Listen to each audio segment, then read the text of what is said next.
안녕하세요.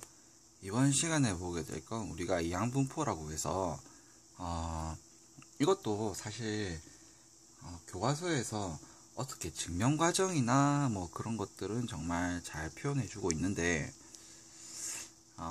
실전적으로 받아들이기에 조금 어렵게 설명이 되어 있는 경우가 많아서 제가 일단 가볍게 설명을 드리도록 할게요. 이항분포라고 하니까 예전에 배웠던 뭐가 생각이 나냐면 이항정리가 좀 생각이 나요. 이항정리가. 왜냐면 말이 좀 비슷하잖아요. 그죠? 이항정리가 생각이 나는데 이항정리와 그리고 실제로 이제 여러분들이 교과서를 보시면 거의 비슷하게 나와요. 그 막 확률 질량 함수라고 해서 나오는데 요 이항분포 페이지를 보시면 이게 이렇게 설명이 되는 걸 보실 수가 있을 거예요. px 대문자 x는 소문자 x는 ncx 그죠? ncx 그 다음에 p의 x승 그 다음에 q의 n-x승 이런 식으로 해서 표현이 되는 걸 볼 수가 있습니다. 여기서 그리고 하나 조건 단서를 두른다고 하면 q라고 하는 n은 1-p다라는 것까지 조건을 달아두고 가요. 이게 보통 이항정리라고 해서 나오는 부분인데 이렇게 해서 교과서에 표 만들어진 걸 보고 이러면 정말 머리가 아픕니다. 그죠? 그래서 이거를 이제 우리가 어떻게 받아들여 주는지가 중요한 것 같아요. 이항분포는 결국에는 두 개의 항이 있다는 거기 때문에 제가 조금 편하게 여러분들한테 다가갈 수 있게 표현해 준다고 하면 yes or no라고 yes or no 라고 얘기를 드리고 싶어요. 표현이 yes or no라고 되어 있어서 어떤 표현이냐면 이런 거예요. 예를 들어서 동전을 던지면 무조건 앞면 아니면 뒷면이 나와요. 앞면을 yes라고 한다고 하면 뒷면은 no가 되는 거죠. 이렇게 양면이 확 구분되는 그런 애들은 우리가 이항분포로 쓸 수가 있어요. 이런 거 야구 선수가 공을 치는 경우가 있고요, 못 치는 경우가 있을 거예요. yes or no로 정확하게 해결이 되죠. 그죠? 그 다음에 농구 선수가 골을 넣을 수 있는 확률도 yes or no로, 그죠? 놓고 안 놓고에 따라서 yes or no로 바꿀 수가 있어요. 그래서 이렇게 되는 경우를 우리가 이항분포라고, 이제 이항분포를 써서 우리가 확인을 할 수가 있는 거예요. 만약에 그러니까 이게 독립적일 때 그렇게 된다라는 거죠. 쉽게 말하면 만약에 한번 성공했다 해서 그 다음 확률이 올라갔어. 그러면 이제 그거는 이항분포를 쓰지를 못해요. 그래서 이항분포는 우리가 일단 여러분들이 잘 알아두셔야 되는데 표현을 이렇게 씁니다. b라고 쓰고요. b라는 표현이 이항분포 할 때 이 이항이 두 개라는 뜻이기 때문에 영어에서 두 개라는 뜻은요, 이런 by라는 식으로 얘기를 많이 써요. 이렇게 많이 써요. by라고. 숫자 두 개를 나타낼 때 by라고 많이 쓰기 때문에 그 b를 따와서요, 어떻게 쓰냐면 np라고 써요. 우리가 알듯이 p는요 확률이에요. 그러니까 yes 할 확률, no 할 확률. 보통은 이제 성공할 확률을, 그러니까 그 문제에서 제시하는 확률이 있어요. 그게 yes라고 둔다고 하면 yes가 될 확률이 여기에 들어가고요. 여기 n은요, n은 시행 횟수입니다. 그러니까 만약에 제가 동전을 예시로 든다라고 하면 10번 던져서 앞면이 나올 확률을 구하세요. 그런 거예요. 10번을 던졌다는 얘기고 앞면이 나올 확률이라는 얘기예요.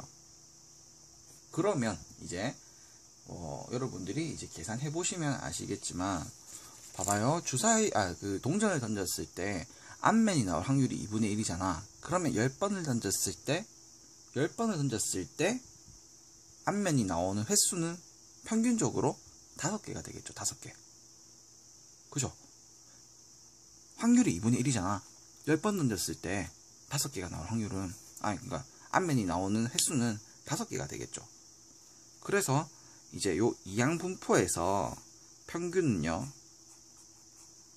평균은 n 곱하기 p입니다. n 곱하기 p. 그죠? 그럼 요거는 5로 나오겠네요. 그죠? 그 다음에 분산은요. 분산은 이게 유도 과정이 있는데 좀 굉장히 길어요. 그 확률 분포표에서 분산을 구해나가는 식으로 계산해 나가면요. 뭐 교과서 같은데 굉장히 자세히 서술되어 있는데 최대한 이번엔 빨리 찍기 위해서 사실 불필요한 과정이기도 하고 생각보다. 왜냐면 이산 확률 변수에서 우리가 그 분산을 구하는 과정을 배웠단 말이죠.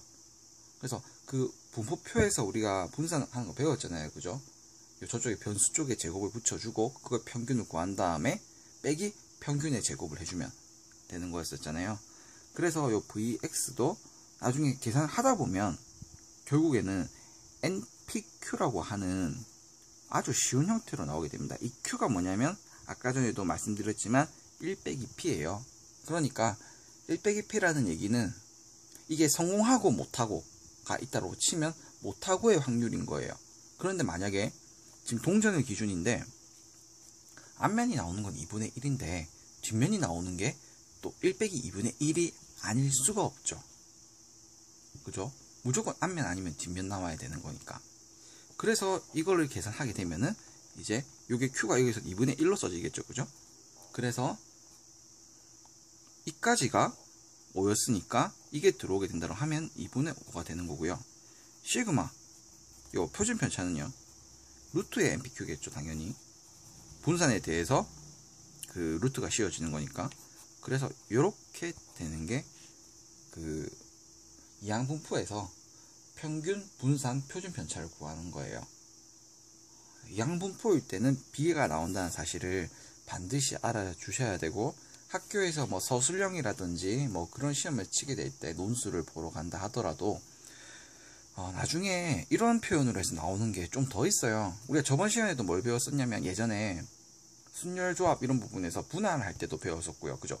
분할할 때 뭐 S가 들어갔다 뭐 이런 게 있었죠. 그죠? P가 들어갔고 자연수의 분할, 집합의 분할 이러면서 그때도 이런 표현이 들어왔었고, 또 조금 있다가 정규분포도 들어갈 거예요. 이게 그러다 보면 이런 표현이 나오게 되는데 약간 헷갈릴 수가 있어요. 학생들 입장에서. 근데 안 헷갈리도록 제가 아까 전에도 말씀드렸지만 요거 단어 살짝 알려드렸었죠. 그죠?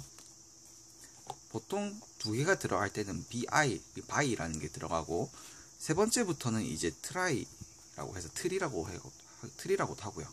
그래서 이거랑 비슷한 게 들어가는 게 뭐냐면 트라이앵글이라고 해서 삼각형 뭐 이런 게 들어가죠. 자, 그래서 여기 B가 들어간다는 사실 꼭 기억해 주시고, B가 들어간다고 하면 보통 NP 혹은 NPQ, 루트 NPQ를 이용해서 문제를 푸는 경우가 많습니다. 거의 그게 대부분이고요. 만약에 문제에서 이렇게 나왔다. B, 그 다음에 10, 그 다음에 5분의 1 이래 나왔다. 그렇다는 얘기는 일단 다른 건 다 모르겠지만 얘를 yes로 보자고요. 그러면 일단 얘가 평균이 얼마로 나올 거냐면 2로 나올 거예요. 그죠? 그 다음에 분산은 얼마가 나올 거냐면 10 곱하기 5분의 1 곱하기 5분의 4가 나올 거예요. 그죠? NPQ니까. 그래서 얘는 2 곱하기 5분의 4니까 5분의 8이 되게 될 겁니다. 뭐 이런 식으로 이제 계산해 나가시면 돼요. 그 다음에 이제 이산 확률 변수 쪽에서 마지막 내용이 뭐냐면 큰 수의 법칙이라는 게 있어요. 큰 수의 법칙이라는 게 있는데 사실 이 부분은 앞으로 문제가 주어질 때 그죠? 솔직히 좀 어떻게 주어질지 좀 잘 감은 안 잡히는 그런 부분이에요. 교과서에서도 어떤 분포표를 이용해서 문제를 풀어라 뭐 이런 식으로 나오는데 결론은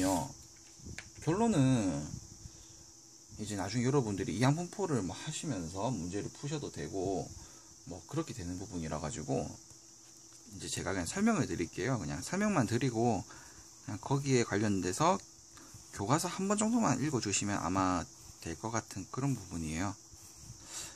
이게 어떤 내용이냐면 이런 거예요. 그 주사위가 우리가 한 번 던진다고 해서 주사위를 한 번 던진다고 해서 무조건 6분의 1로 확률로 만약에 제가 숫자 4를 원한다라고 하면 4가 나오질 않아요.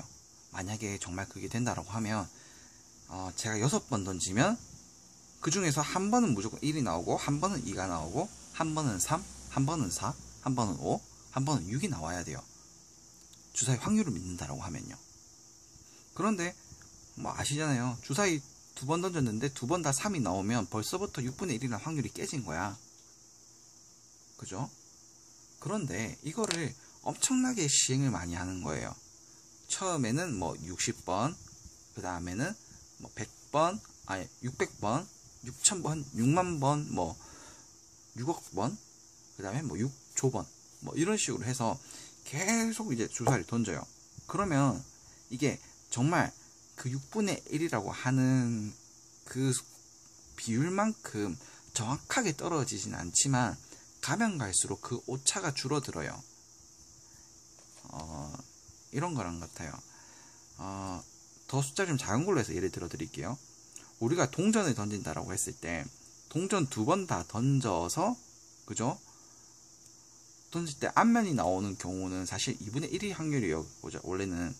그런데 동전 한 번 던질 때 앞면이 나오는 확률은 2분의 1인데 실제로 정말 2분의 1이냐라고 물으면 그게 아니에요. 왜냐면 한번 던졌을 때 앞이 나올 수도 있는 거잖아요. 그죠?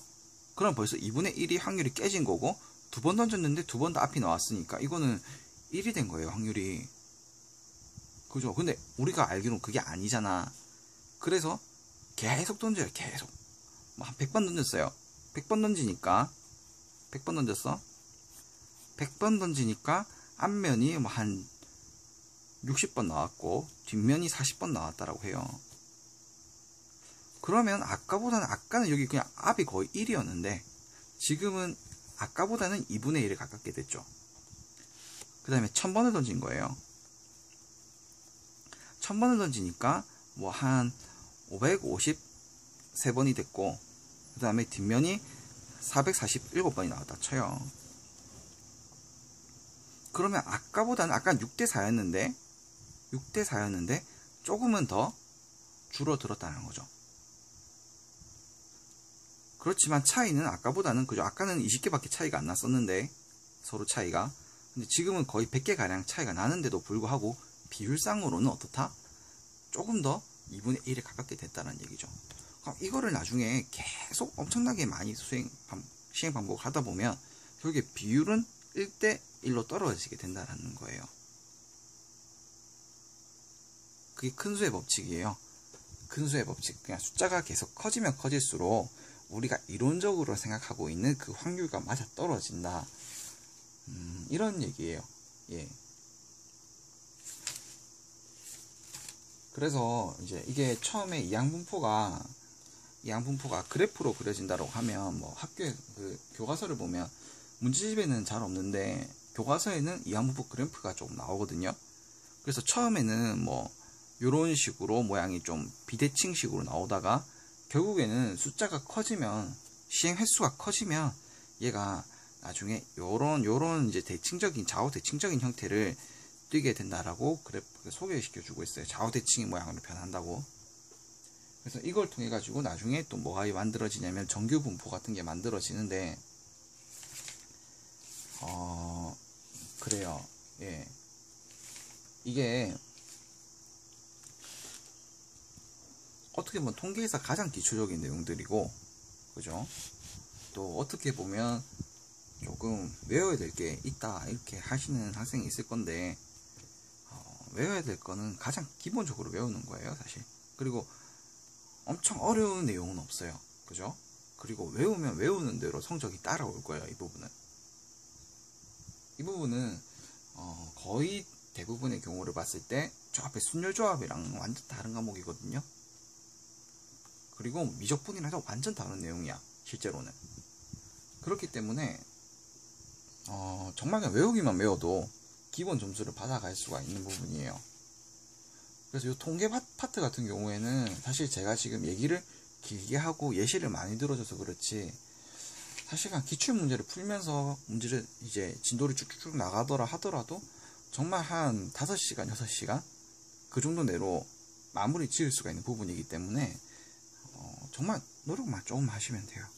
예, 그럼 이걸로 이제 이항분포에 대한 설명을 마치도록 하고